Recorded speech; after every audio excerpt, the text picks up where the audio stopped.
I don't have to dance. Our children laugh all day, but all that I've been through can't make this dream come true. Dream, the dream I long to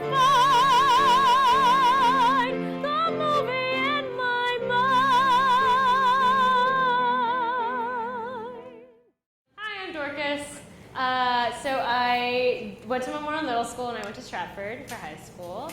And then right after I went to University of Oklahoma and I got my BFA in musical theater there. So I was there for 4 years. And then we showcased in New York and I moved to New York the week after I graduated. So in between I've been able to do some regional theater. I did a couple episodes of TV shows and then I booked Miss Saigon on Broadway last year. So I was in Miss Saigon for about 7 months. And then during Saigon, I booked Hamilton. So I was kind of rehearsing Hamilton during the day, doing Saigon at night. And then the day Saigon closed, I flew out the next day and I joined the cast in San Diego. So, you know, moving to New York is an interesting experience because you're auditioning for all sorts of stuff. My agency is really great because they send me in for like all sorts of plays and musicals, TV shows, so it's all kind of everything. I'm sure you guys are getting a lot of experience with Newsies right now, so that must be exhausting, I'm sure. But the way we run our auditions is kind of the same thing. We have something called an EPA or an ECC, which is Equity Principal Audition or Equity Chorus Call. And so you can show up to these auditions. They're like these wide open cattle calls. A lot of people show up at like 5 in the morning and they audition and they sign up. And you can get cast in those, or you can get agent appointments, which means you get placed in the room automatically and you start auditioning for the casting directors or the directors of the projects you want to be in.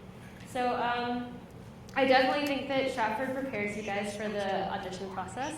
A lot of it is like, you know, being able to take rejection, which is not easy, but having Stratford like as a backdrop for that was really great. So that was helpful. So yeah, I encourage you guys, if you are looking at colleges, you know, every college is different. One program may not necessarily give you exactly what you want, but I always say you can supplement that stuff. So like, what if you really love a school, but they don't give you the most dance training that you really, really want? Well, you can take dance classes on the weekends, or you can go to different studios, and you can do that. I always say that's something you could think about for everything. If you're not getting what you need in education-wise in one area, you can always supplement it with something else. In this musical theater department?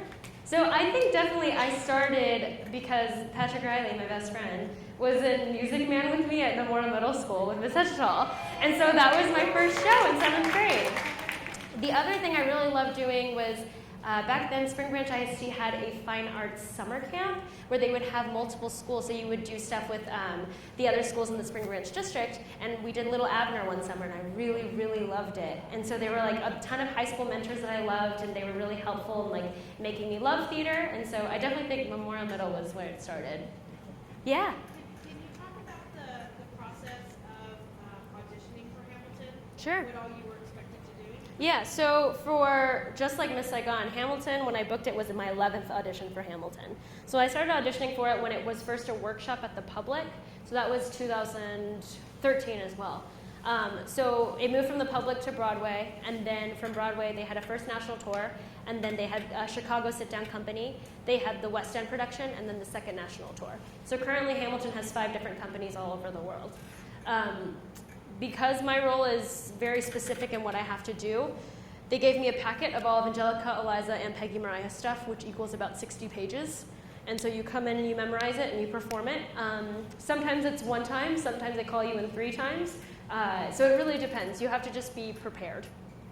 The biggest thing I would always say is like, you can't control necessarily if they're going to cast you. You can't control necessarily who's going to be in the room, but what you can control is how prepared you are on your material and what kind of attitude you bring into the room. And I think that's something that's super applicable to all you guys too, like making sure you're prepared so you don't embarrass yourself, because that's like the one thing you can control, and continue doing that and showing up and having a learning attitude and a open spirit about everything.